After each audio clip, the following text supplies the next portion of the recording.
പേര് രേഷ്മ. ഞാൻ തിരുവനന്തപുരം ജില്ലയിലെ ബാലരാമപുരം എന്ന സ്ഥലത്ത് നിന്നാണ് വരുന്നത്.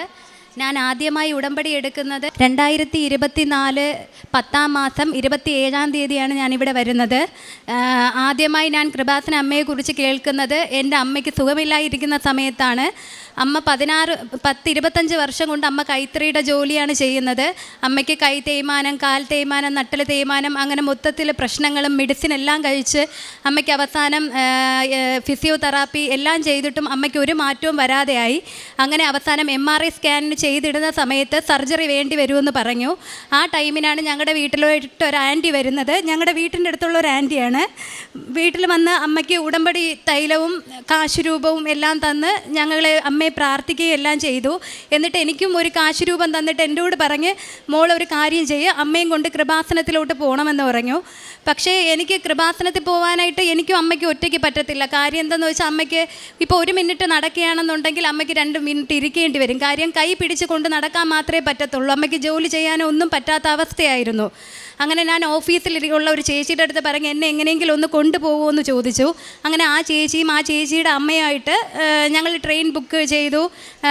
തിരുവനന്തപുരത്ത് നിന്ന് ട്രെയിൻ ബുക്ക് ചെയ്തു. ട്രെയിനിനടുത്ത് വന്നെങ്കിലും നമുക്ക് ആ ട്രെയിനിൽ കയറാൻ പറ്റിയില്ല. ട്രെയിനിൻ്റെ മുന്നേ നിൽക്കുകയാണെങ്കിലും ഇതിലേത് ട്രെയിനാണെന്നുള്ള ഒരു ഇതിലായിപ്പോയി. അങ്ങനെ ട്രെയിൻ എടുക്കുന്ന ടൈമിന് ഞാൻ ചാടി കയറിയെങ്കിലും അമ്മയ്ക്ക് കയറാൻ പറ്റാത്തതുകൊണ്ട് ഞാൻ തിരിച്ചിറങ്ങി.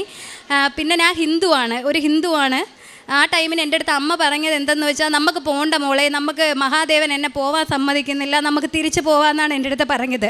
ആ ടൈം ഞാൻ പറഞ്ഞില്ല, എനിക്ക് മാതാവിനെ കണ്ടേ പറ്റത്തുള്ളൂ, നമുക്ക് ബസ്സിൽ പോവാം, വാ അമ്മ പോവാമെന്ന് പറഞ്ഞ് ഞാൻ അവിടെ നിന്ന് ഒരു ഓട്ടോ പിടിച്ച് നമ്മൾ 4 പേരുമായിട്ട് തമ്പാനൂർ വന്ന് അവിടെ നിന്ന് ബസ്സിൽ കയറി. ഇവിടെ ഒരു 1:30 ആയപ്പോൾ എത്തി. ആ ടൈമിന് ഉടമ്പടി എടുക്കുന്ന സമയമായിരുന്നു. ഞാൻ അമ്മയെ ഇവിടെ ബസ്സിൽ നിന്ന് ഇറങ്ങി കൈ പിടിച്ച് അമ്മയെ ഞാൻ ഇവിടെ മാതാവിൻ്റെ അടുത്ത് ഇരുത്തിയതിന് ശേഷം ഞാൻ നേരെ ഉടമ്പടി എടുക്കാനായിട്ട് പോയി. ഉടമ്പടിയിൽ ഞാൻ ഒന്നാമത് വെച്ച നിയോഗം തന്നെ എൻ്റെ അമ്മയുടെ കാര്യമായിരുന്നു. എൻ്റെ അമ്മയ്ക്ക് എങ്ങനെയെങ്കിലും എൻ്റെ അമ്മയെ സുഖപ്പെടുത്തണം. ട്രീറ്റ്മെൻറ്റ് ചെയ്ത് നട്ടൽ സർജറി ചെയ്താൽ പിന്നെ എന്താകുമെന്ന് എനിക്കറിയത്തില്ല. അമ്മയ്ക്ക് നടക്കാൻ പറ്റുമോ എന്താണെന്ന് അറിയാത്തൊരു കൺഫ്യൂഷനായിരുന്നു. എനിക്ക് ഭയങ്കര ടെൻഷനായിരുന്നു. ഉടമ്പടി എടുത്ത് ഞാൻ തിരിച്ചിറങ്ങിയതിന് ശേഷം ഞാൻ ഇവിടെ നിന്ന് അമ്മയും വിളിച്ചിട്ട്, വാ അമ്മ തിരിച്ച് പോകാമെന്ന് പറഞ്ഞ് ഞങ്ങൾ ഇവിടെ നിന്ന് ഒരു 4:30-5 മണിയായപ്പോൾ തിരിച്ചിറങ്ങുന്നത്. ആ ടൈമിന് എൻ്റെ അമ്മ ഫ്രണ്ടിൽ നിന്ന് ആരും പിടിക്കാതെ ഇറങ്ങി നടക്കുന്ന കാഴ്ചയാണ് ഞാൻ കണ്ടത്. എന്നിട്ട് ഞാൻ അമ്മയോട് ഒന്നും ചോദിച്ചില്ല. ഞാൻ അമ്മ നടക്കുന്ന രീതി നോക്കിക്കൊണ്ട് ഇങ്ങനെ ബാക്കിൽ നിന്ന് തന്നെ പോയി. ആരും പിടിക്കാതെ തന്നെ തിരിച്ച് ബസ്സിൽ കയറുന്നതും കണ്ട് ഞങ്ങളൊരു 11:30-11:45 ആയപ്പം ട്രിവാൻഡ്രത്ത് എത്തുകയും ചെയ്തു. തിരിച്ച് വീട്ടിലെത്തിയതിന് ശേഷം മാത്രമാണ് ഞാൻ അമ്മയുടെ അടുത്ത് ചോദിച്ചത്, അമ്മയ്ക്ക് ഇപ്പം കാല് വേദനയൊന്നും ഇല്ലേ, ഓക്കെ ആണോ എന്ന് ചോദിച്ചപ്പം അമ്മ പറഞ്ഞ് എന്തെന്ന് വെച്ചാൽ, മാതാവിൻ്റെ അടുത്ത് നിൽക്കുന്ന സമയത്ത് എനിക്കൊരു വൈബ്രേഷൻ പോലെ തോന്നി, എനിക്കിപ്പോൾ ഒരു വേദനയും ഇല്ല എന്നാണ് എൻ്റെ അടുത്ത് പറഞ്ഞത്. അതിൽ ഞാൻ 1000 നന്ദി പറയുന്നു. അമ്മ ചോറ് കഴിക്കുന്നതിൽ കൂടുതൽ മെഡിസിനാണ് കഴിച്ചുകൊണ്ടിരുന്നത്. ഒരു 10-20 ഗുളികയോളം ഡെയിലി കഴിക്കുമായിരുന്നു. പിന്നെ ഈ കൊറോണ വന്നതിന് ശേഷം 3-4 പ്രാവശ്യം അമ്മയ്ക്ക് ന്യൂമോണിയ വന്നു. അങ്ങനെ 2 ഇൻഹെയിലർ വലിച്ചുകൊണ്ടിരുന്നതാണ്, ശ്വാസം മുട്ടായിരുന്നു.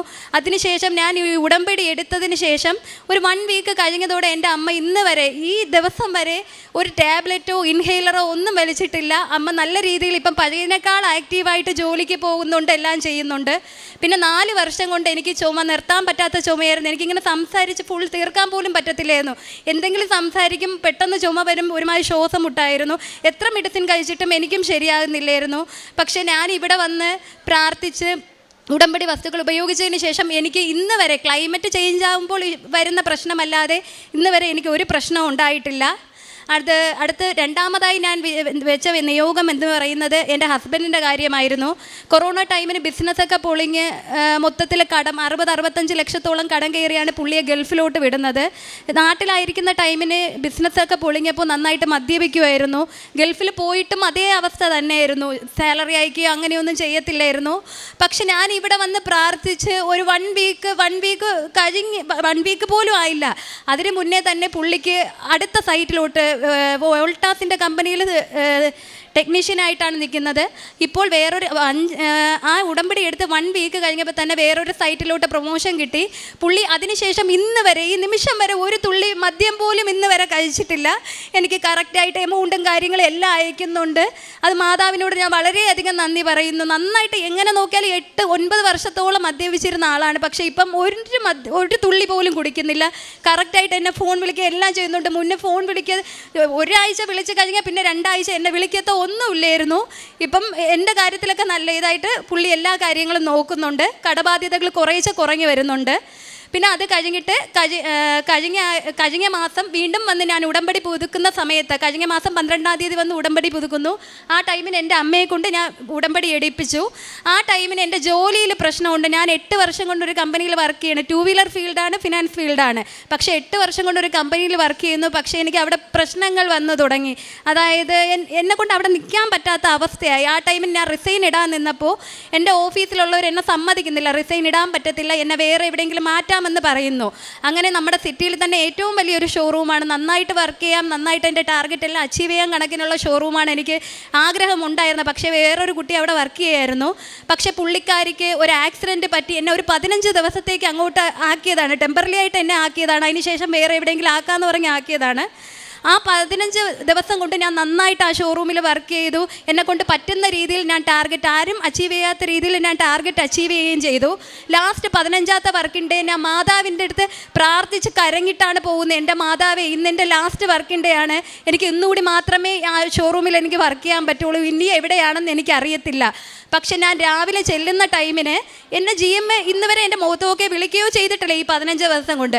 ആ 15ാമത്തെ ദിവസം രാവിലെ എന്നെ GMൻ്റെ ക്യാബിനിൽ വിളിച്ചിട്ട് എൻ്റെ അടുത്ത് പറഞ്ഞ് എത്ര ബിസിനസ് ചെയ്തു. ഞാൻ അത് കാര്യം പറഞ്ഞു. എന്നിട്ട് ചോദിച്ചു ഇതിന് മുന്നേ വർക്ക് ചെയ്ത് എവിടെയാണ്. അപ്പോൾ ഞാൻ ആ വർക്ക് ചെയ്ത സ്ഥാപനത്തിൻ്റെ പേരും പറഞ്ഞു. അപ്പോഴത്തേക്ക് ഞാൻ പറഞ്ഞു ഇന്നെൻ്റെ ലാസ്റ്റ് വർക്കിംഗ് ഡേ ആണ് സാർ, നാളെ പുള്ളിക്കാരി ഇവിടെ വർക്ക് ചെയ്തിരുന്ന നാളെ ജോയിൻ ചെയ്യാണ്, അപ്പം ഞാൻ പോകുന്നു എന്ന് പറഞ്ഞു. അപ്പോൾ പുള്ളി എൻ്റെ അടുത്ത് പറഞ്ഞെന്ന് വെച്ചാൽ ഇയാൾ പോകണ്ട, ഇയാൾ ഇവിടെ നിന്നാൽ മതി എന്നാണ് പറഞ്ഞത്. നിങ്ങൾ 2 പേരുമായിട്ട് ഇവിടെ വർക്ക് ചെയ്യൂ, നല്ല രീതിയിൽ നിങ്ങൾക്ക് ഇവിടെ നിന്നാൽ നല്ലൊരു ഓപ്പർച്യൂണിറ്റിയാണ് കിട്ടുന്നത്, ഇവിടെ നിന്ന് നിങ്ങൾ വർക്ക് ചെയ്യാനാണ് പറഞ്ഞത്. അതെനിക്ക് എൻ്റെ മാതാവ് തന്ന വലിയൊരു അനുഗ്രഹം. കാര്യം സിറ്റിയിലെ ഏറ്റവും വലിയ ഷോറൂമിലാണ് ഞാൻ വർക്ക് ചെയ്യുന്നത്.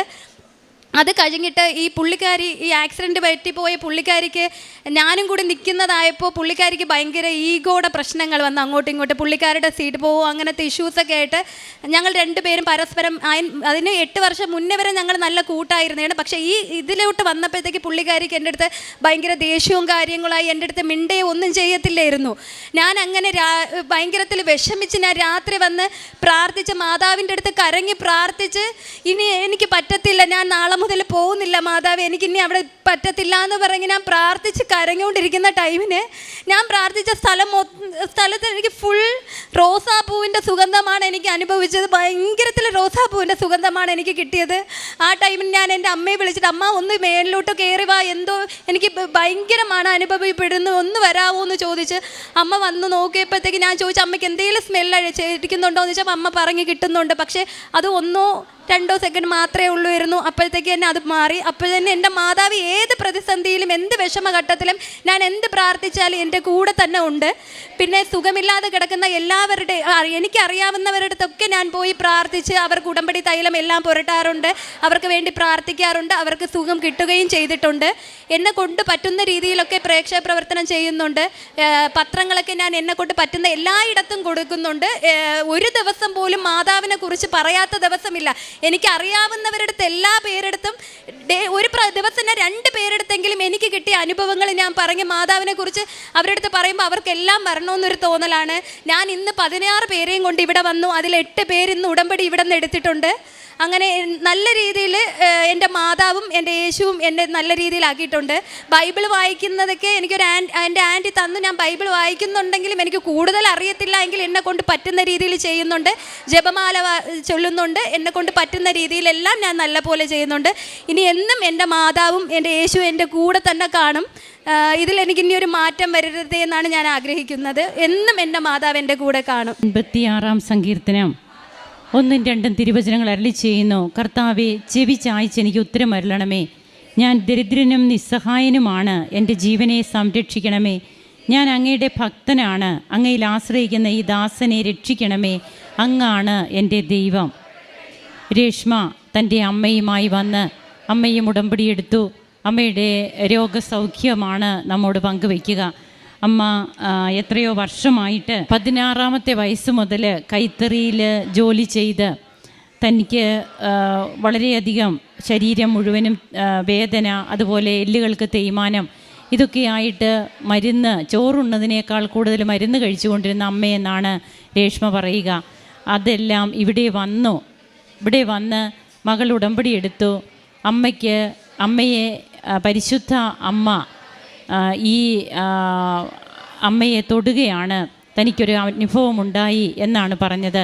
പിന്നീട് അങ്ങോട്ട് ഇന്ന് വരെയും യാതൊരു വിധത്തിലുള്ള കോംപ്ലിക്കേഷനും ഇല്ല, നല്ല ആരോഗ്യമുള്ള അമ്മയായിട്ട് ഇന്ന് തൻ്റെ ജോലികളെല്ലാം തുടരുന്നു എന്ന് നാം കേട്ടു. അതുപോലെ ഹസ്ബൻഡിൻ്റെ മദ്യപാനം അതെല്ലാം എങ്ങനെയാണ് നിശേഷം മാറിയത്, ഇന്ന് കുടുംബകാര്യങ്ങളിൽ എങ്ങനെ ശ്രദ്ധിക്കുന്നു, തനിക്ക് തൻ്റെ ജോലിയുടെ സാധ്യതകളൊക്കെ രേഷ്മ ഇവിടെ പങ്കുവച്ചു. അതുപോലെ താനും തൻ്റെ അമ്മ ശ്വാസം മുട്ടലിന് 2 ഇൻഹേലർ വരെ ഉപയോഗിച്ചു കൊണ്ടിരുന്ന അമ്മയാണ്. ഇപ്പോഴതൊന്നുമില്ല. എല്ലാറ്റിലും ഉടമ്പടിയുടെ ഉടനടി പരിഹാരം തങ്ങളുടെ ജീവിതത്തിൽ വന്നു എന്നാണ് ഈ മകൾ ഇവിടെ സാക്ഷ്യം പങ്കുവയ്ക്കുമ്പോൾ നമുക്കതാണ് അനുഭവപ്പെടുക. It is not by merit but by grace. ആരാണെങ്കിലും ഈശോ ആ വ്യക്തികൾ കർത്താവിനെ രക്ഷകനും നാഥനുമായിട്ട് അധരം കൊണ്ട് ഏറ്റുപറഞ്ഞ് ഹൃദയത്തിൽ വിശ്വസിക്കുമ്പോൾ ഈശോയുടെ നാമത്തിൽ നാം ഒരു പാത്രം പച്ചവെള്ളം കൊടുത്താൽ അതിന് നമുക്ക് പ്രതിഫലമുണ്ടെന്ന് തിരുവചനം അരുളി ചെയ്യുന്നുണ്ട്. തൻ്റെ പ്രേക്ഷിത പ്രവർത്തനങ്ങളൊക്കെ എങ്ങനെ ചെയ്യുന്നുവെന്നും അതുപോലെ മാതാവിനെക്കുറിച്ച് പറയാത്ത, ആരോടെങ്കിലും താൻ പറയാത്ത ഒരു ദിവസം പോലും തൻ്റെ ജീവിതത്തിൽ ഉണ്ടാകാൻ ഈ മകൾ ആഗ്രഹിക്കുന്നില്ല. ഇന്ന് തന്നെ ഈ മകളെ എത്ര പേരെ കൊണ്ടുവന്നു, അവരിൽ എത്ര പേര് ഉടമ്പടി എടുത്തു, ഇതെല്ലാം പറയുമ്പോൾ തൻ്റെ ജീവിതത്തിൽ താൻ അനുഭവിച്ച ക്രിസ്തു അനുഭവം അത് ഇനി എന്നും തൻ്റെ കൂടെ ഉണ്ടാകണമെന്നും ഏറ്റവും സന്തോഷത്തോടെയുള്ള ഒരു കുടുംബമായിട്ട് താനും കുടുംബവും ഈശോയുടെ മുമ്പിൽ വ്യാപരിക്കുമെന്നുമൊക്കെ നന്ദി പറയുന്ന ഈ രേഷ്മയോടും കുടുംബത്തോടും ഒപ്പം നമുക്കും കരങ്ങളടിക്കാം, ദൈവത്തെ ആരാധിക്കാം, മഹത്വപ്പെടുത്താം. അത്യപൂർവ ദൈവാനുഭവങ്ങൾ ഇനി നിങ്ങൾക്കും സ്വന്തം. ഈ യൂട്യൂബ് ചാനൽ ഇതുവരെ സബ്സ്ക്രൈബ് ചെയ്തിട്ടില്ലെങ്കിൽ ഇപ്പോൾ തന്നെ സബ്സ്ക്രൈബ് ചെയ്യുക. ഈ